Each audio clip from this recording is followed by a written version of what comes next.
නව අධ්‍යාපන ප්‍රතිසංස්කරණය තවත් ශක්තිමත්ව ක්‍රියා කරන බවත් කිසිදු ලෙසකින් අධ්‍යාපන ප්‍රතිසංස්කරණ හකුලන්න කටයුතු නොකරන බවත් අගමැති හරිනි අමරසූරිය පැවසුවා.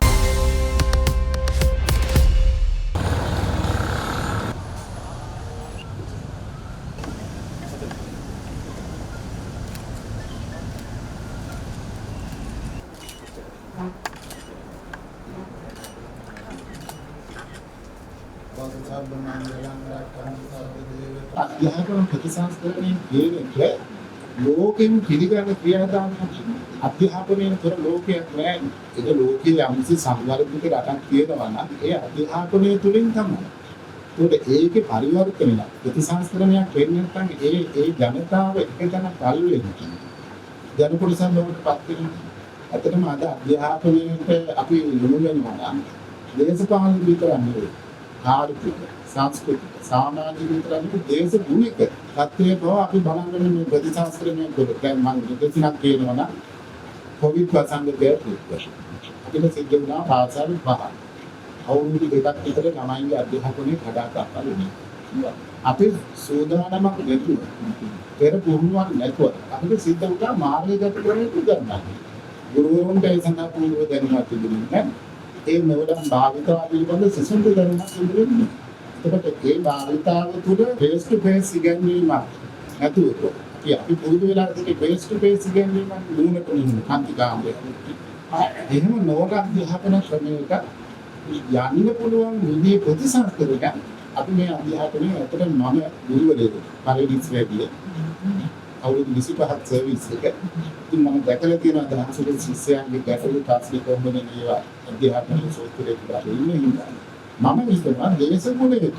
මේ දේශගුණ විපර්යාසය වසංගත රෝග අවස්ථාවන් වලදී මේ දරුවන්ගේ අධ්‍යාපනයේ දින වැටෙන්නේ නැතුව පවත්වාගෙන යන මොබිල් ක්‍රමවේදය අපිට තියෙනවා නම් අපිට ඒක පෙර සූදානමක් ඒක කොයි වල අපිට ඒ දුර්වලකම අපිට ගත්තා ඒකෙන් ගොඩාක් ළමයින්ගේ ආලෝචනා ළමයි අවබෝධ කරන ගුරුවරු ඒ ගැන ඉල්ලුමක් වුණාක් වගේ නමුත් අධ්‍යාපන ප්‍රතිසංස්කරණය තුළ ඔය දේශගුණික සහ වසංගත රෝග වැනි දේවල් වලට ඔබින විදියට ඒ වගේ ආපදාවකදී මුහුණ දෙන්නේ කොහොමද මේ අධ්‍යාපනයේ කඩාවට මුතු තවත්ව යන්නේ කියලා අපි සැලසුමක් අපිට තිබුණා නම් ඒ ප්‍රතිසංස්කරණය තුළ අපි ඒකත් බලන්න අපි මේ සූදානම් කරන අධ්‍යාපන ප්‍රතිසංස්කරණ වල එකක් අපි දාලා තියෙන්නේ ඒ ආපදාවට අප්‍රයන් තුල අධ්‍යාපනයේ පවත්වාගෙන යා හැකි විදියට පද්ධතිය හදලා. ඒකම හොඳයි. ඒකේ මොකද දැන් ඩිජිටල් අධ්‍යාපන ක්‍රමය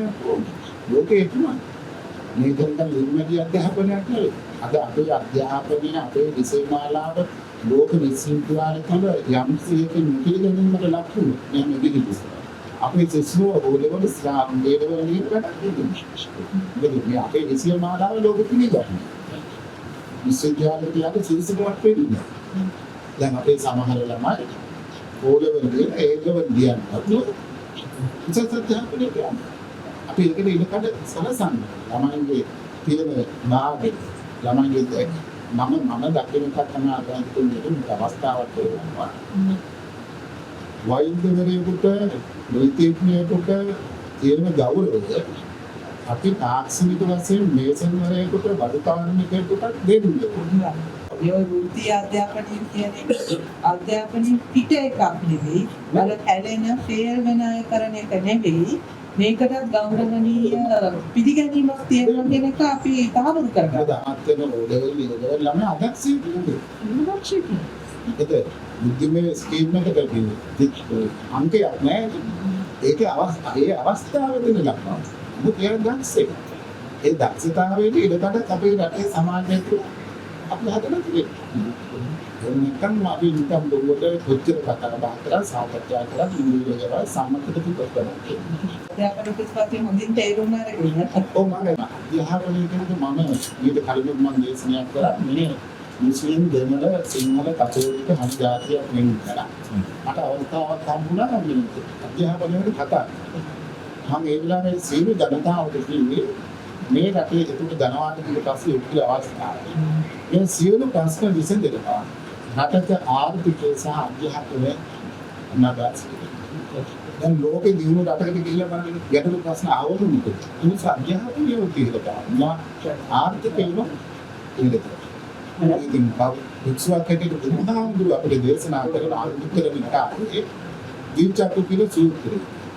මිනිස්සෙකුගේ ඇස් දෙකම පේනවා. මොකක්ද මේ පෙළියුගේ ඇස් දෙක? ආර්ථිකය සහ සදාචාරය තුළට. ගමන් පොතේ ගටන යෝනිවර්සිටි නේද? අතකොට තමයි රටක් සමූහාධිපත්‍ය තත්ත්වයකට වෙන්නේ. ඇත්තටම වැරදි කරුණක්. වැරද්දක් වුණා. ඒක අපි ඉදිගත්තා අපි දැක්කගෙන වහාම ක්‍රියාත්මකත් වුණා. නමුත් ඒක අල්ලගෙන ආවොත් මේ මවපු එකත් එක්ක විෂා අපිට ආවේ මේ අපි දැන් මේ හොඳ වැඩ ආරම්භ කරන්නේ අනකොට ව්‍යාකූල තත්ත්වයක් එනකොට ඒකට එන්න පුළුවන් බලපෑම දීර්ඝ කාලයක්. ඒ නිසා ඒක ගැන තමයි අපි ගොඩක් ඇත්තටම කතා කරේ. වත්කාරී ලෙස නිකන් මේක තමයි. අනීතික ලෙස කරන්නේ කියලා නෙමෙයි. විධිමත් සදාචාර සම්පන්න බොහොම ක්‍රමවත් සංවිධානාත්මක අධ්‍යාපන ප්‍රතිසංස්කරණය මේ රටට අවශ්‍යයි. අවශ්‍යයි. ඒක අපි හැමෝම පිළිගන්න කාරණා. මේ සංවේදී මාතෘකාව දේශපාලඥයෝ ජනතාව අවසන් භාවිතා කරනවා. අතට ජනතාව මුලාවට වැටෙනවා. එයාලගේ දරුවන්ගේ අනාගතය තමයි අඳුර කරගන්නේ.